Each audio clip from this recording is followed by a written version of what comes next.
Okay, so in the board session again, we have this frame. So let me just draw this frame. But we will do it in a different way today.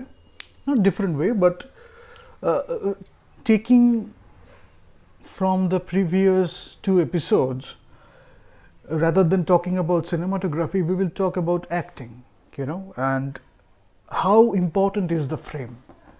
Many people take it for granted. Sometimes they don't think about creativity, innovation much. They don't think about what they can do with the frame. Sometimes people are driven with a lot of passion, so they are continuously improvising, they are continuously trying different things so that they can improve the frame. Sometimes they are coming up with different frames, different shots, and they are playing with the frames, they are playing with the shots, they are playing with the footage, and how they are playing with it in the editing table. It is shaping the movie and it is telling the story in a better way, because you have to understand it is about visual language. Just like in any other language, you have its grammar, vocabulary, ornamentation, and you can use creatively things regarding the language, idioms, phrases, whatever you call it. Same way you can use the visual language, visual metaphors, visual language, and so many things you can use: abstraction, concreteness, all these things. And you can play with the design elements, art direction, and you can play with how you are composing the frame, moving the camera, and putting the actors. So today, if I talk about acting, if I talk about the physicality of acting, we are not only talking about acting where a person is standing on stage, the classical acting, and you have seen this kind of acting. The body is kind of still, it's not moving much, but the acting is happening through the mouth, through the face, and through the voice, intonation, modulation, and how one person is saying the dialogue.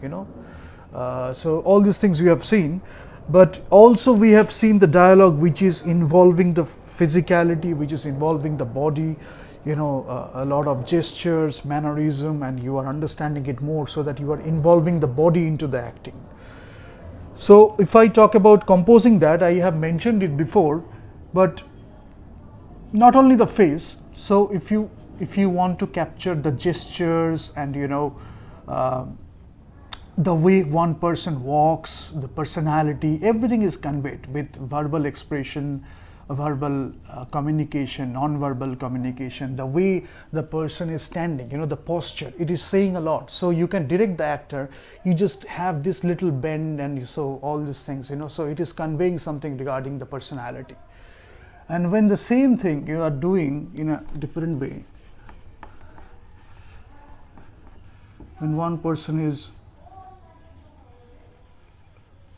doing something in a different way,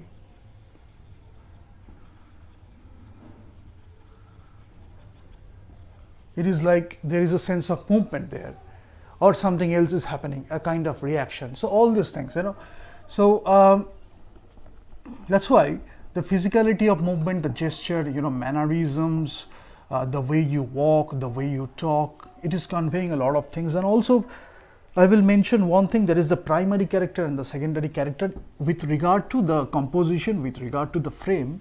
For example, not primary or secondary character, it is not a good thing to say like this, but sometimes maybe you are using shallow depth of field and this person is in focus.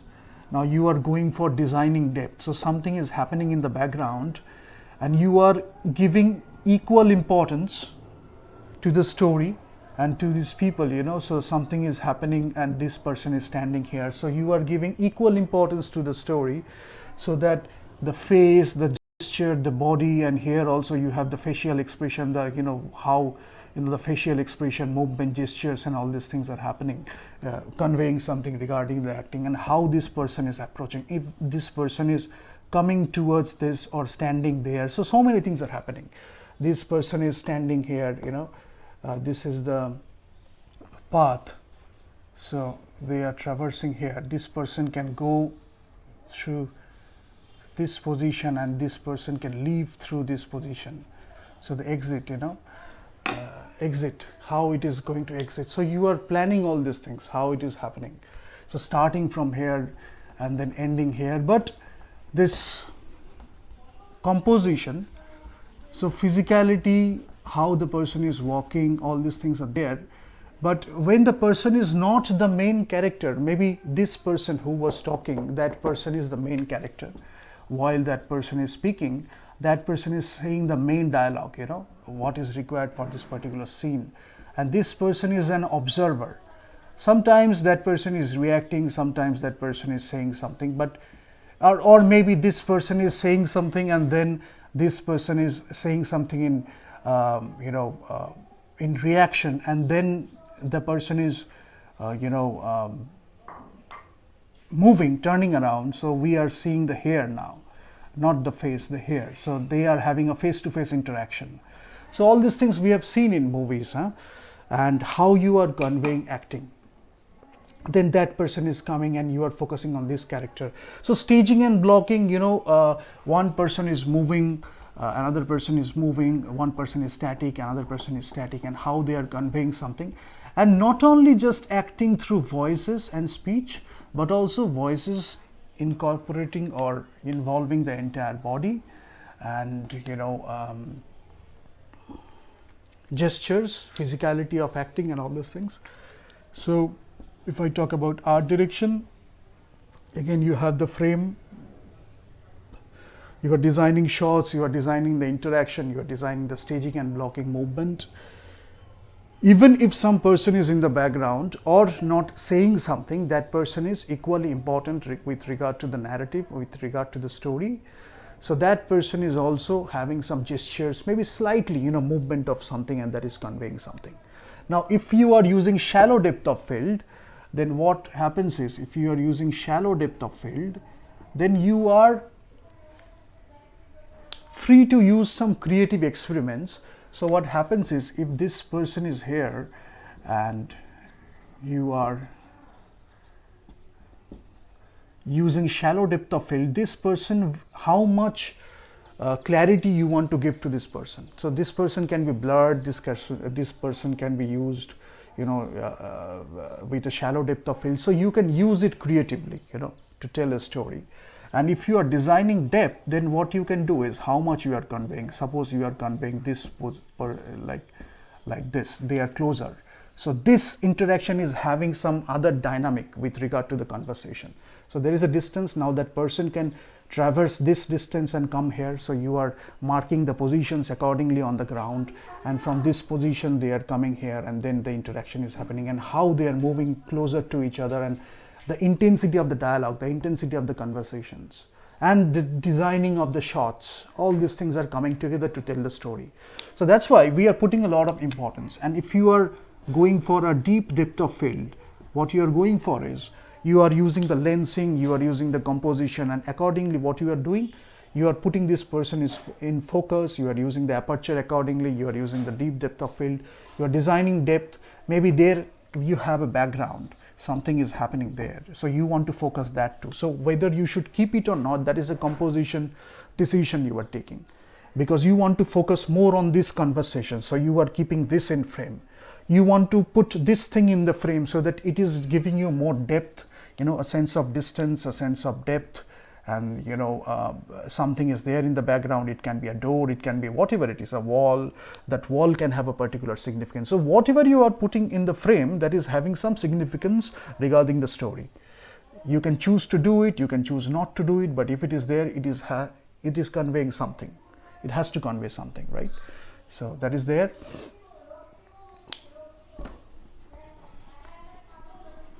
And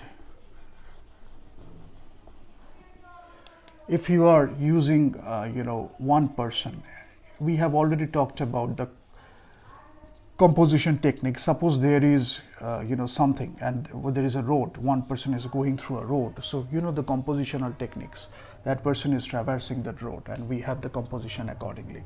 So how we are composing the shots, and maybe one person is there, so there is a sense of anticipation, meeting two persons meeting, or that can be a lonely shot where the person is traversing a road where there is anticipation of an exploration and something is happening. So how you are designing the shots, cinematography, acting, all these things are happening.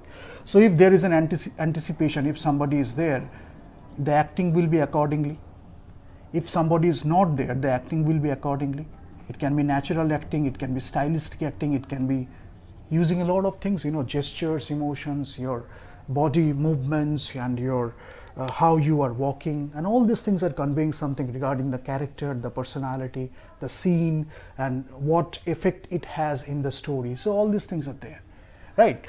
So this is why we are doing this, so that you are putting a lot of importance designing the shot, telling the story, editing the shots, and you are keeping it according, and you understand composition, you understand how you are designing depth, or you want to remove depth so that you are playing with something else, the dynamic of the conversation, and whatever you are choosing to do, you are designing it accordingly so that it is saying something particular regarding the story. And you can change the story in different ways too, but maybe for this particular movie you are choosing it in this way, and then after watching it, and that is great, the way you want to tell the story, that is great. But while you are watching the movie, maybe you are going back to the story, maybe you are going back to the process, and you are thinking that, maybe I could have done it in a different way. Maybe I could have played with this thing. Maybe I could have changed this in a different way. So we can do these things all the time. But the more you understand this, how it is having an effect in the story, while you are working on a particular film, you have a lot of opportunities to play with it. With the story, with the characters, with acting, with performances.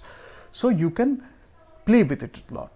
Now it can be inside the room, if this is having an outdoor location and this is like indoor location, if you want to see it in this way. But also there can be something, there is a window, and one person is looking at the window, and there is an anticipation. So something can happen there. There can be a landscape. So there can be one person here. So there is something with regard to the scene, with regard to the dynamics. It can be a landscape. One person is looking at the mountains or something. So whatever is required in the story. There cannot be anything just plain green grass, so that one person is looking at the grass, and there is also a frame within a frame. So there is a frame, the window is having a frame, and that person is looking into the frame. So all these things we can play with, and the compositional techniques, but the thing is how you are combining the composition, the elements of storytelling, acting, performances, and the more you can play with it. That's why the passion comes into place. The more you play with it, you can tell the story in a lot of different ways.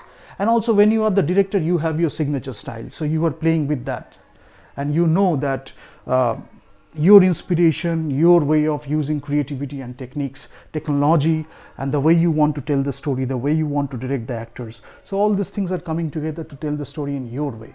So you are developing a directing style too. So that's why these are short sessions, board sessions, but it can make you introspect about cinema.